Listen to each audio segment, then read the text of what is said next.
Wairea te rangi e tū nei, wairea te papa e takoto nei, wairea te ara tākahikahi ki konei ki te whare wānanga. Ai, can I get an ai? Ai.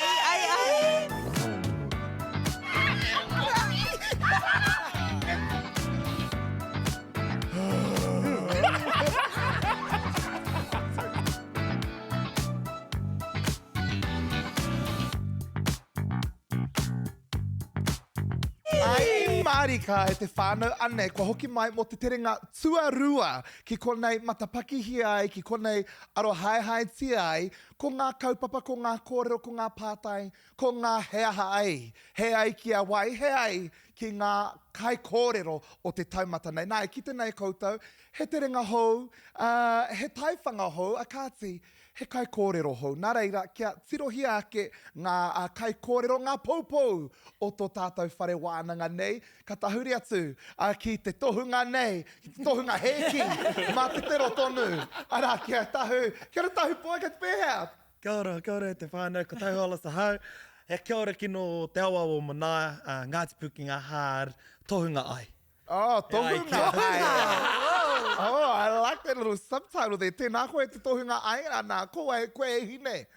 Tēnā koutou e te whānau, ko Tūria Schmidt peke tōku ingoa. Heuri tēnei no Ngāti Haua, Ngāti Tamatera, ki te Tāotaku Pāpā, no ngā nuu o Sawhotu, me whanga o roto i a Sava'i Samoa, he tangata tōtika hau. Ahua maroke tērā taitara, heoi, koe te tangata tōtika i konei. Ka pai. Talofa lava! E te tita! Tēnā koe hoi anō rā whakawhiti mai ana ki a koe te puhi pounamu.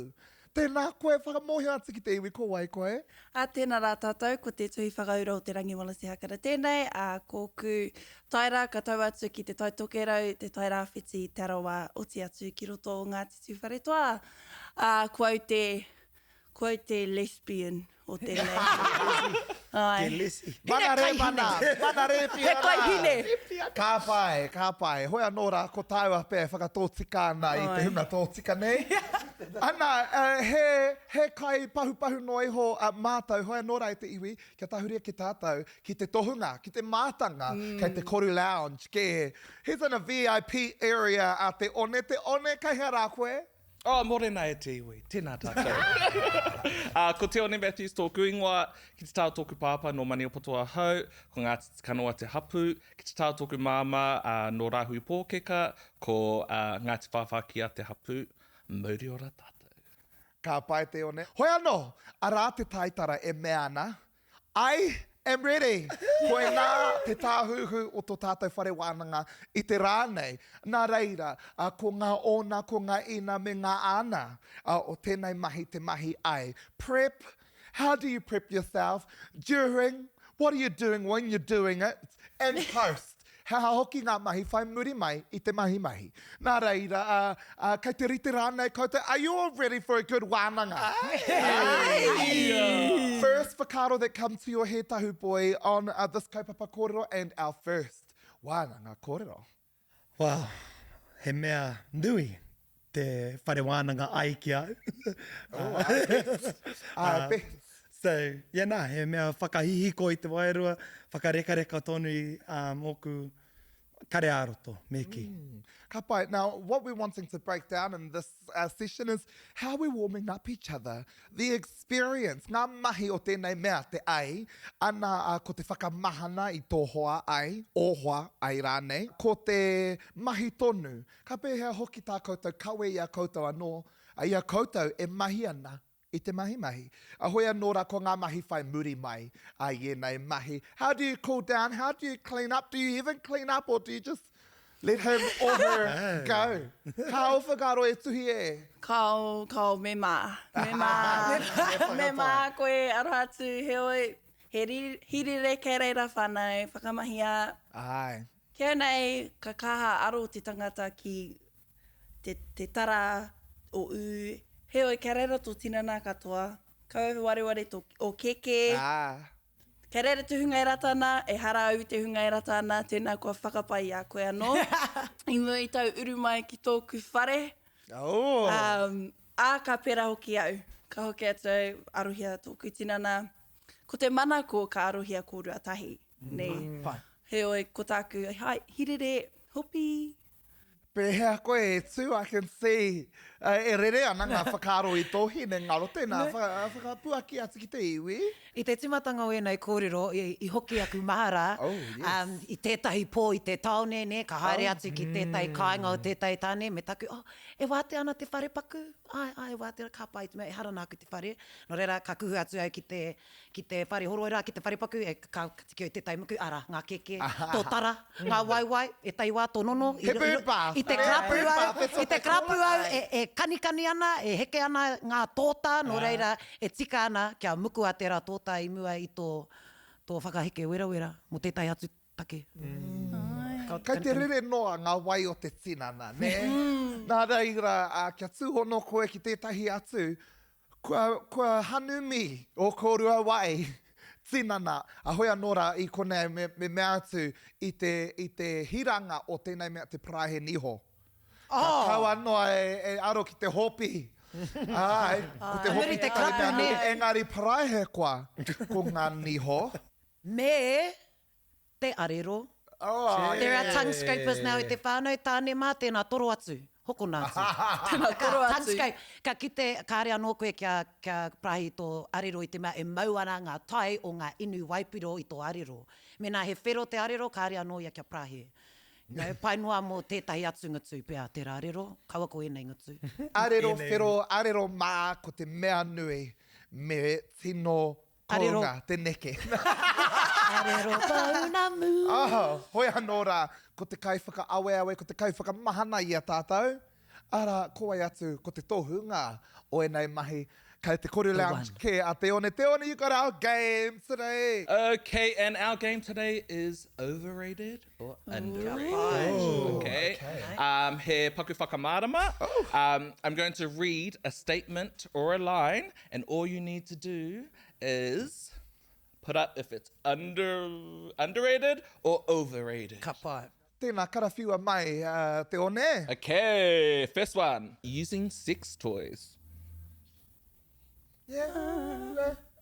Like, Oh, hey, as a mahia. single person, I mean, hey. Ai, koe me toko tai,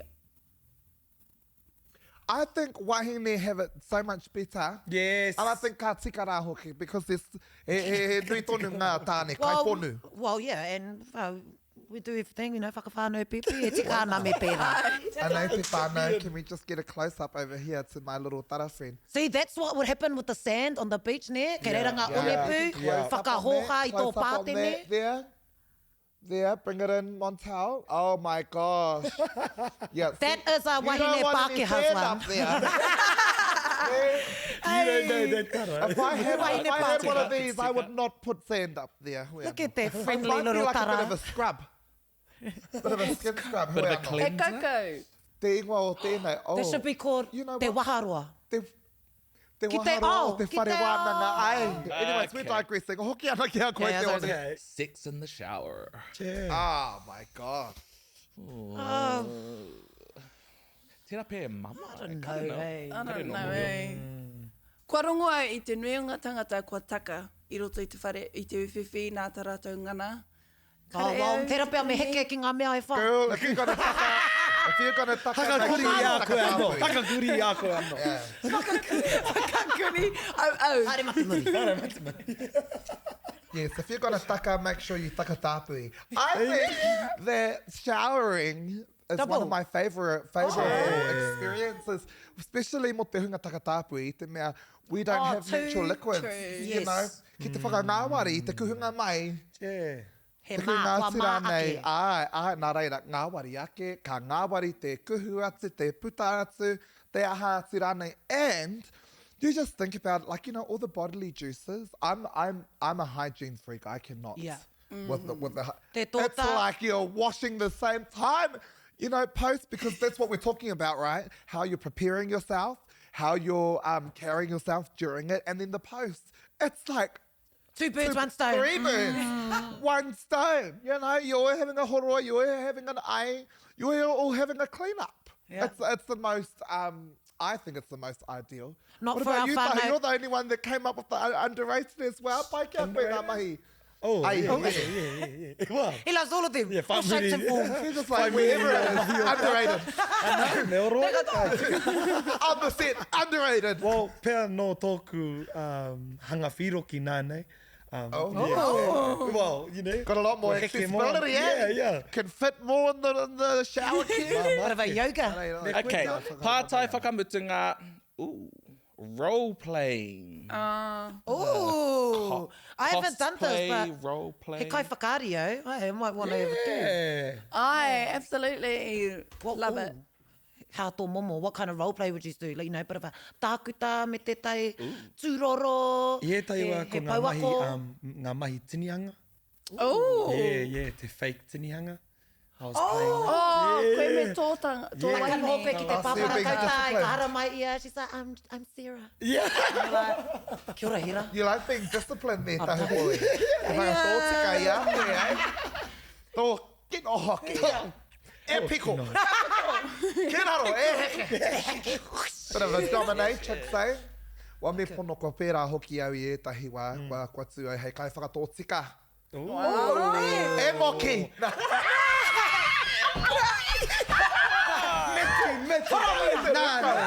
Me pono. Pai tērā. Kei te hia iau kia Ia koe puhuni au. tei. Yeah. ki te Kāre, I feel like everyone feels like, hey, kei te hia iau koe te kai toi toi. Kao. You're a bit of a submissive. Wow. Wānei? Well, I mean, ka tūtaki au ki te tāne and ka kite au, well, I'm dominating you, obviously. Yeah, ki te wairua. You know. E You ngana, like to e be rapu thrown tonu around, ana. eh? Lift it up. Throw me on the wall. Throw me in hell. Oh, yeah. Te tuhi hao hakaro. Rawe ki au. I love it. Engari koe te... Oh, pai ki au te ringatohu, eh? Pai ki au te... Koe te potaki o tuku whānau, nu reira. Kare au te whai wahi ki au mo mahi, te ringatohu. So ina ahe me taku hua, ana kiss. He pononga. Yes. Kia haere tonu ngā mahi, ngā kōrero, ngā wānanga. I tēnei wānanga ka whakarongoa ki tātou ki tētahi whākinga, kōrero muna. Koe tonoa mai e tētahi kanoho muna tonu, a kāti hei wānanga mā tātou. Nā reira, ko te kai pānui i te whākinga o te rā, ko Miss Julia. Kia Tēnā ora. koe. Anei e te whānau. He wahine ahau, e rua aku hoa ai kei te wātaka. Ko te tāne tuatahi, he painoa ngā mahi ai. Ahakoa tāna takaroa kia eke ki tāna toko mauri. Engari, i runga anō i tāna takaroa, ka nui ngā wā ka reka tia iti nei au e ia i mua i tāna ekenga. Ko te tāne tuarua, me tino whakapau kaha maua i mua i te rere noa o ngā neke hanga, a ka tino pau te hau i te nui o ngā mahi. He oi anō, i te wā ka eke au ki taku taumata reka, ka tino eke. No reira, ko taku pātai, he pai ke te maha o ngā reka, te taumata rānei o te reka kotahi. Me te mea hoki, me pēhea e eka rawa au i ngā wā katoa. Oh, koe nā te pātai miriona tara, nā He rapu ana. Miriona tara. Ahoi anō rā, jeez, tāna wai mari e hoki e toko Ai. mauri ana ia. Oh. Kua whai tāne ki te whakatoko mauri. Ki te Tōna whakatoko wai i tāna mari mauri. he rotation tāna. Ai. Miri ana ki te toko rua. Me te rere ke hoki o te toko rua. Ko te pātai quantity over quality. Yeah, e mohi ana ki taku whakautu. Hea ki a koe tahu poia, nei rungo nei mātou, e pahu ana. Yeah, ko te quality ki au, i ngā wā katoa. Yeah, quality over quantity. And why would you want to have a teats one? And mō te korutu. Oh, yeah, na ahakoa he uti. Yeah, I Yeah. think Oh, you could have like 10 little mini ones. 10 little ones. Ko tōna reka. Yeah, well, yes. Pea mōku ko te wā For e. us, wahine, you know, it's quite hard to find someone who can make us orgasm. Yeah. None of It's them like would a take race, it. eh? Yeah. And the tāne's are winning. Ngā wā tāne's katoa. are winning. They're like ready, set. Ko mutu. Ka wai mari, i taku whakarongo atu, he wai mari e te mea roa rawa ki te toko mauri. Yeah. Te mea mena, ka poto rawa te wāki aia. Wow, ka poto hoki te wāki a kōrua. Yes. Nā reira, kai reira tērā whakaaro hei tāpiri atu ki te wānanga. Te tuhi e. Tuhi a mai rao whakaaro. Kia nei, tirohia mena, ka whakae rāua tahi, kia piri koutou. Mo tētahi huringa. Whakaaro pai, Ina koera te rerekētanga i tuma kei te eke pai koe he oi he roa. Oh, wait, rātou toko toru. Ai. Tiro mina he kōwhiringa tērā. Kia ki te koe.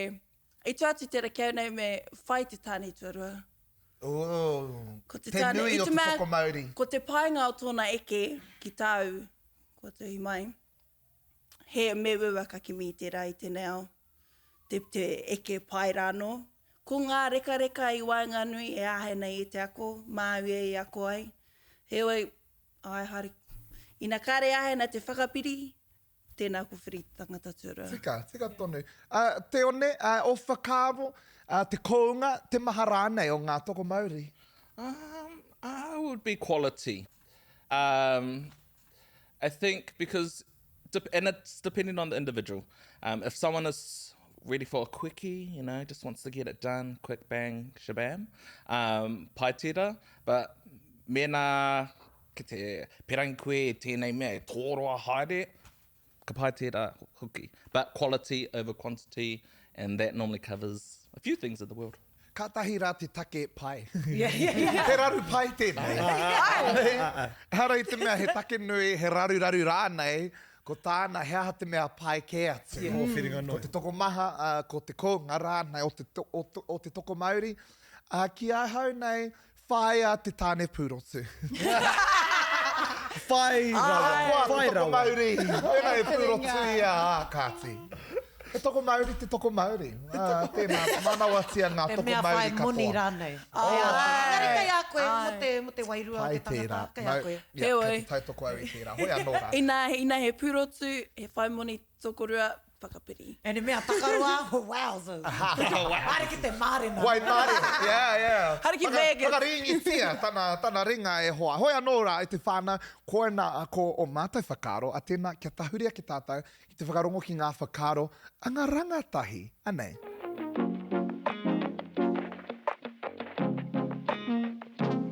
Pātai tuatahi, hea te take he kaupapa tapu, tēnei mea te ai. I think it's a bit of a taboo topic because it's something you do behind closed doors. Can't do it out in public. Yeah, koe taku. Me ki pēnei, he hononga tangata, he hononga motuhake.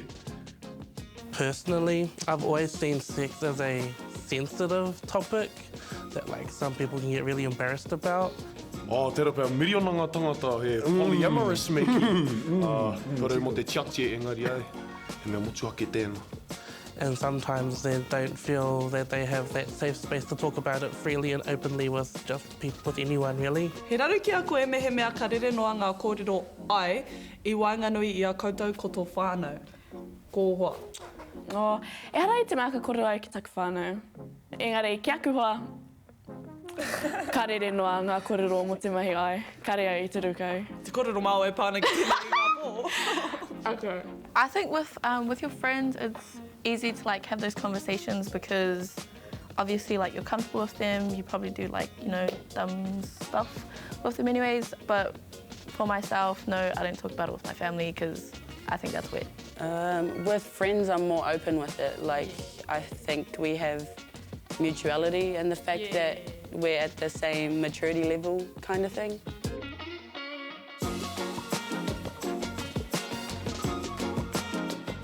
Oh, jeez, ko tino pai hake tērā o ngā wāhanga. O tira te kōrero mai a ngā rangatahi, ko rangatira. E rongo nei au, a ko tino whanake tāte iwi te tiro mai ki tēnei kaupapa kōrero. Hea o koutou whakaaro mō tērā o ngā terenga, ngā whakaaro a ngā rangatahi. I pai ki au te kōrero mo te kōrero tahi mo te ai ki tō whānau, me o hoa, ka pēra hoki koutou. I e hara i te mea ka kōrero ai mo te taha ki te ai ki taku whānau. A taku tuakana, taku teina, like, we just don't. I don't know why.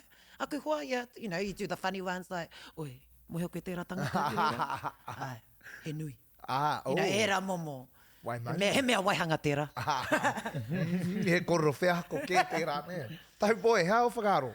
Ia wā, i titiro i aro au ki tērā kaupapa, he tapu te ai. And ki au nei, he tapu ki reira, pēr he tapu tō tīnana, he tapu tō puna, tō rākau raini. Engari, ka tāia te whakanoa i tērā mahi hoki. Mēnā he hoa anake, he poto anake, he māma te whakanoa hoki. Hara he mea tapu ki ai, he tapu ki te tinana.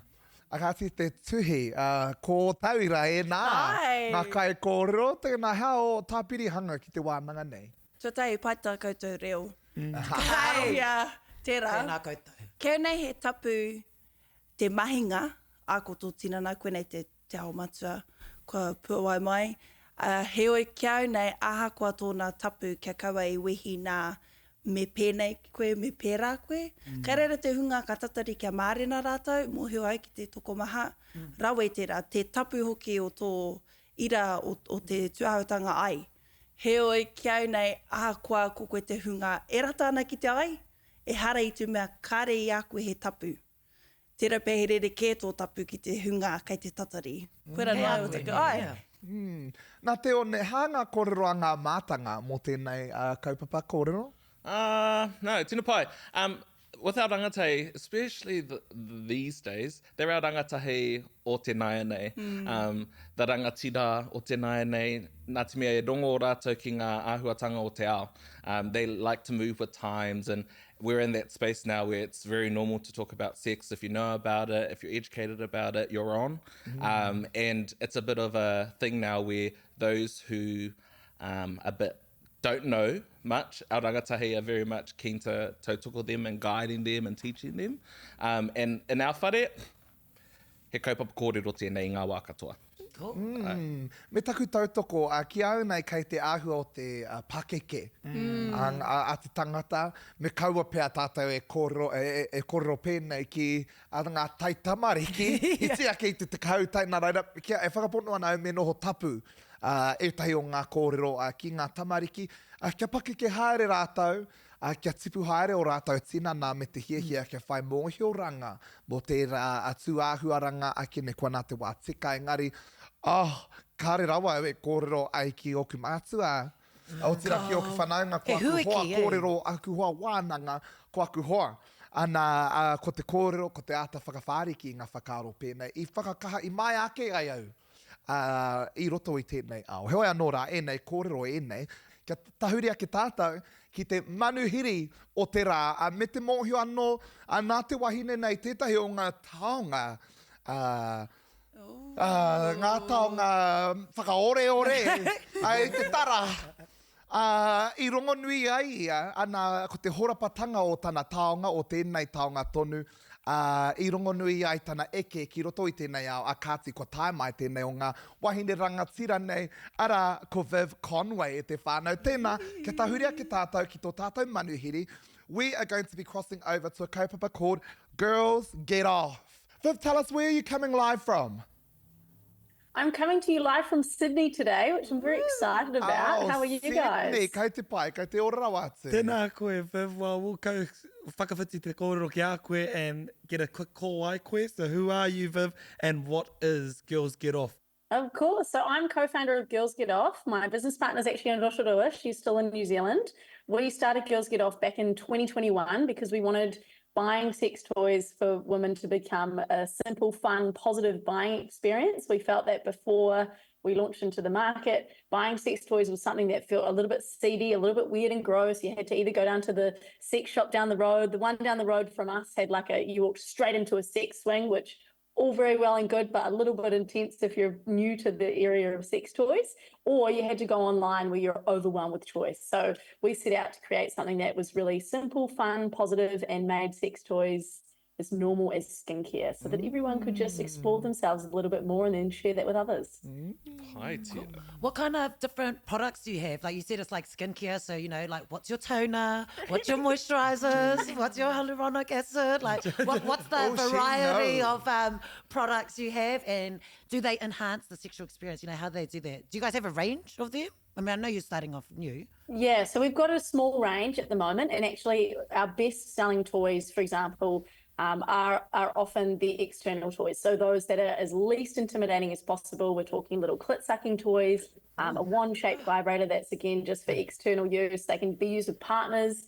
We like to say that sex is ice cream, these are sprinkles, so it's not supposed to be a replacement for anyone. It's like, this already tastes good, but it's just a different flavour. So we're really all about like bringing those relationships together and helping people connect with each other. Do you want to expand on this thing called pleasure for us? And in regards to you and your product? Yeah, well, Sell your products. I guess. Sell it to us. Why should we buy Girls Get Off and not go to Peaches and Cream? Tell me. Satisfy love Pro it. and all that. Look, yeah, totally. Well, look, we like to say that when you buy from Girls Get Off, you get more than just a sex toy. We're really community focused, so we want you to feel like supported along your journey. We've got a Facebook group called Girls Get Off Uncensored. You know, we've got resources in there that we've done with sexologists about squirting, butt play, you name it.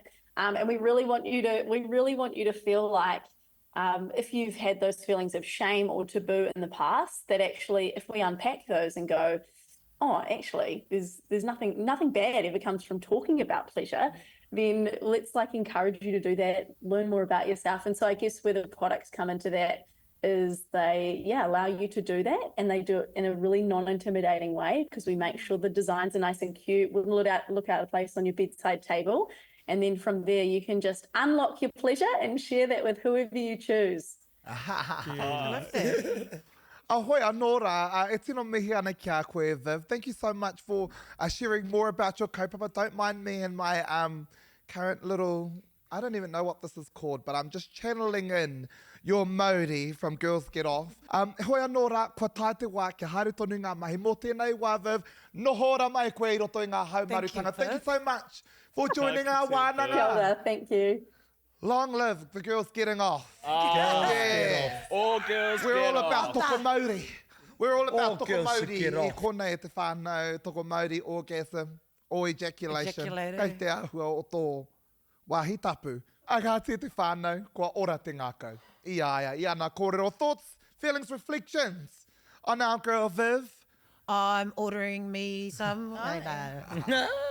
Little bit joking. But no, I thought that was really cool. It was very cool. Like, I don't know how you guys thought, but kāre au tino mohio I te hoko tonu ngā kuia, ngā ruruhi, ono takau te pakeke, e miharoa ana ki tērā. Like, good on them, you know.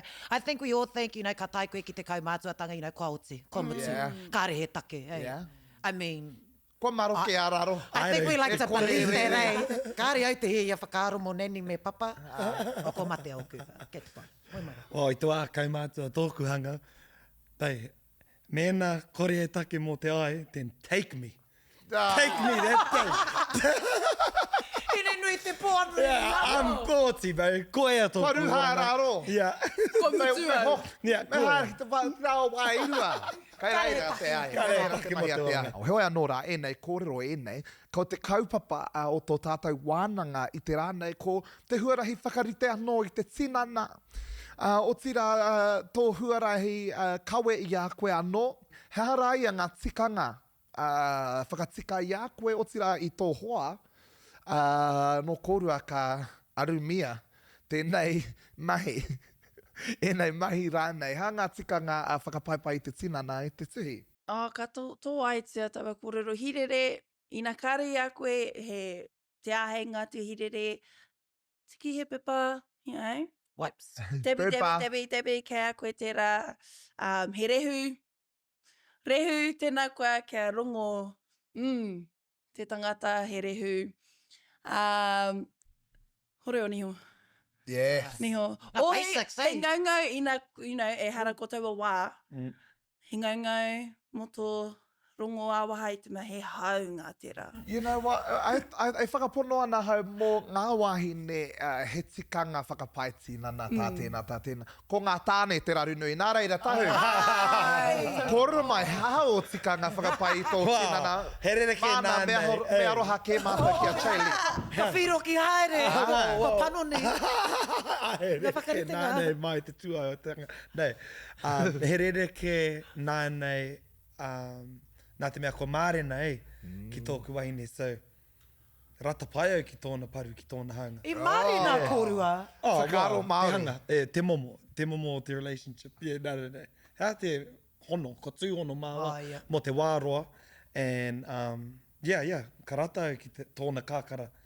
Whai muri te rangiroa. He mea nui Rangiroa rawa. That's Hara love. mai He ki mea nui tērā. Yeah. You in love. Oh, yeah, hara mai. Yeah, Cool, yeah. I love that. Hakoa te aha. But i te wā i tipu haere anau, Pakeka haere anau, mō ngā tamaiti o ngā tama rangatai tonu, tape o e koe i o maikuku. Ko tērā tētai mea nui, e paru ngā maikuku e. Oh, I thought kāre koe te ia. Kei rau atu o Kei rau atu o maikuku paru. Yeah, i te wā e whakauru i o mati ki ro te puna, me ki. Puna o te ora. Yeah, me Puna mā o te o ora. maikuku. Yeah, that's something our young boys forget. Yeah. Pū, whanima. Me kaha nā, tapari ngā maikuku. Peel back te foreskin, anō ki. He mea tērā mō mātou tamaiti. Yeah. Smegma. Yeah. Ia koe au tērā kupu. Te a? Smegma. Oh, te smegma. Yeah. Ko tērā ricotta cheese kei raru i te foreskin. Yeah, well. Sorry. Yeah, ka reira hoki te smegma. Mena kare haroi. He kai ki a chei. Kei te pihi au ki tō mai. No, ko te o rerenga, ke te rata au ki tāna paru. You know, whakaro Māori tērā, e kore rawa au e pērā, engari, me mihi au ki tērā. Ko ai ka moio, tērā pēa ka rapu au i taku tangata, and I'm like, Kawa e horo. pai tō tōta. Pai tō smegma. Yeah, kona tana tino kupu. Te one, hao whakaro i te koru lounge rā? He mea nui tērā, and he mea scientific hoki.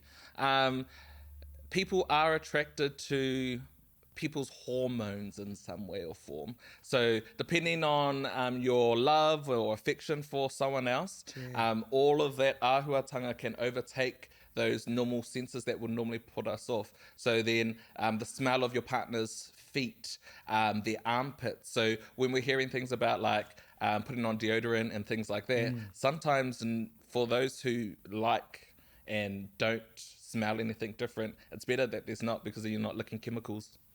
Can I just say here, and Toods might be able to know, actually, yeah, there is a kakara tāne. Whai muri mai te workout. Engari, me mā. There's one that's just like hot, eh? Yeah. Let me in it. Engari, it's not stink, it's a fine not BO, line. it's like, it's hard work. Yes. But it's clean, hard work. It's not a kapahaka, it's not that sweat, it's not a kapahaka. It's not. Tērā kakara o ngā pipi ngā maro. It's a workout, like... Yes, mohi ana ki tērā kakara. Testosterone. It's the male protector smell. Whakamauki mai, kare au te marama. Wow, koina. It's like a bit of a... It's what you imagine Jason Momoa smells like after he's just climbed a rock climbing, and then he lied in bed with Lisa, and then he's holding her and she's like... But before he went rock climbing, he had a mean shower. And then, like, you know... And with his body soap, like his body wash and all of it, and the sweat, it makes the smell it, the soap. You can still it's smell like the the soap, pheromones but the when they sweat. release it, and you're like... Oh, wait. Alpha, beta. Ka te hika ha he te te pui nai anei. Ka te hari, kua hari te te pui nai anei. Hoi anōra. Te whānau ana. Ka pēhea hoki te whainga muri mai o ngā mahi ai. Me aha. Wahine mā, whare pāku, haere ki te mimi, kua tukuna au āhuatanga kia puta horoei tōtara. Ana i konei pēr ka puta mai ko te uti, ne? Te uti ai. Uti. Wahine mā, tēnā whakamārama hia mai hea te uti. Well, me pono taku kōrero, kari au paku mōhio mō tēnei mate, i mua i taku pānuitanga atu, and then I realised, I was like, hey, I've had that. I was like, hey, kua taka te kapa, that's what I had in 2014. And I was From? Yeah, I hooked up with this guy. Oh, That was your he pera ngā Waikato kōrero, University. Hey, yes, but I was in Europe. I was on a Kentucky tour. None of you wild. Of course, Love you, funny foreigners. Well, it's actually even more hooky. I hooked up with someone on the Kentucky, and then we had to ride around on their bus for 5 more weeks. Dumb kill. But yeah, go on, didn't go for a mimi, you two. Well, I like this. What's that Pākehā wheel? Koito? Koito? No, koito. Bliss or something. Koito. I was going to say, yeah, Pākehā word, koito. Yeah, I like koito too. That's the same place. That kupu Pākehā, you know, when you're like in it, and you're like, yay, these are good, the Yeah, the vibes. You're just feeling the vibes. Yeah, you know, you're so. feeling the vibes while you know, and the sleep feels so good. E oho, haere ki te mimi. If not, you're gonna get the kahua. Don't fall for the trap. It's like he paku, well, moku ake. I mean, I feel like this is way too mai. And Do it. Aku hoa e mātaki mai ana, tēnā. Change channel. I felt like with my UTI, it was like a stinging. Like every time we went for a mimi, it was like, ow. It's like a little bit hoha, but I'm the worst type for doctors, you know. Ka māwiwi haere au, ka noho noa ki te kāinga, ka kore rawa au haere ki te tākuta. He pērā anō e tai mo tērā taha. I was in Europe, I was like, I don't need to go to a tākuta. Don't be like me. After a while it went, after a few weeks. This was really gross that I shared that. But yeah, haere ki te mimi wahine. If not, you're going to have stingy mimis like I did. Yeah, nā reira, hei karo I te mimi mamae. Yeah. Tēnā. Mimi atu. Mimi atu, tō tikarawa, whai muri mai. Yeah. Kei te rongo I tō ngā tinana. mahi ai, mēnā rānei, kua kuhu nā koe e tētahi. Tēnā kua whakawātea hia te whare. Interesting fact. Let me jump in with an interesting fact here. Pop in. For our ladies, poor ladies have to, you know, go mimi. For our tāne, What do you do? pre-ejaculation. What do you... So, because our... The pre-cum? Aye, because our aratātea is the same track as our urethra where the mimi comes out. Yep, the mimi can clear, but also the job of pre-ejaculation is to clear the pipes to get rid of any dead sperm that might be in the tubes or any of them that may be still alive, which is why there's this small chance of getting someone pregnant with pre-ejaculation. Oh, nā reira, kia tūpato e hoa mā aha kua te iti o te tātea, he tātea tonu. Wait, so sometimes the brothers been like coming in us with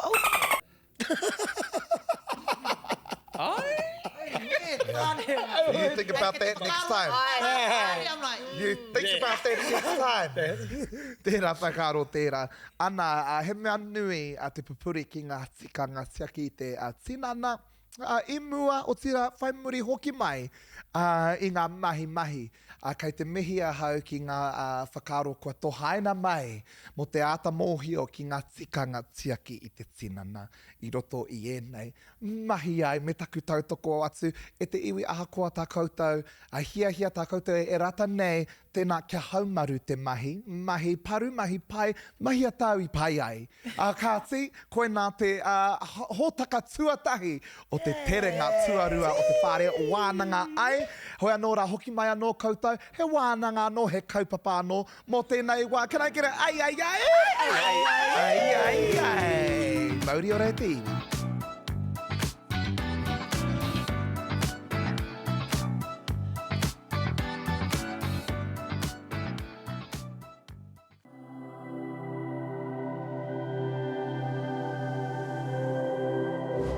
Ko te reo, te take.